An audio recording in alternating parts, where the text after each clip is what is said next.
আসসালামাইকুম, সবাই কেমন আছেন? আজকে যে গাছটি সম্পর্কে আলোচনা করব, এই গাছটি হলো ডোলকলমি।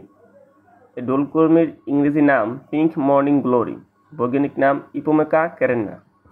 এটি কনভলভালসারি পরিবারের এক প্রজাতির গুল্ম।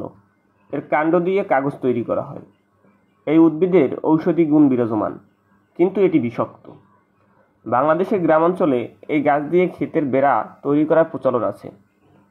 এই উদ্ভিদের বিশেষ গুণ আছে অনেক। এই গাছের উপকারিতা হলো এর পাতার রস গরম পানির সাথে মিশিয়ে খেলে রক্তাশয় রোগ ভালো হয়। ডোলকলমির পাতার ফুল পানির সাথে বেটে খেলে বিষুচিকিৎসা উপকার পাওয়া যায়। এই পাতায় ফোড়ার জন্য উপকারী। ডোলকলমির পাতা পিষে ফোড়ার উপর প্রলেপ দিলে খুব তাড়াতাড়ি ফোড়া ফেটে যায়। ডোলকলমির পাতা পুড়িয়ে তেলের সাথে মিশিয়ে দাঁত রোগে বা খুজলি পেঁচড়া রোগে দিলে উপকার পাওয়া যায়। যেমন কুকুরের কামড়ে দিলে বা বিড়ালের কামড়ে জলাতঙ্ক রোগ হয়। এই জলাতঙ্ক রোগের জন্য ডোলকলমি পাতা পিষে কামড়ের স্থানের জায়গায় প্রলেপ দিলে কুকুরের বিষ নাশ হয়ে যায়। এছাড়া এর প্রধান উপকার হচ্ছে বিভিন্ন পোকামাকড়ে কামড় দিলে যে বিষটা দেখা যায়, এই বিষের প্রলেপ দিলে মানে ক্ষতস্থানে প্রলেপ দিলে ভালো হয়ে যায়। আসসালামু আলাইকুম এভরিওয়ান।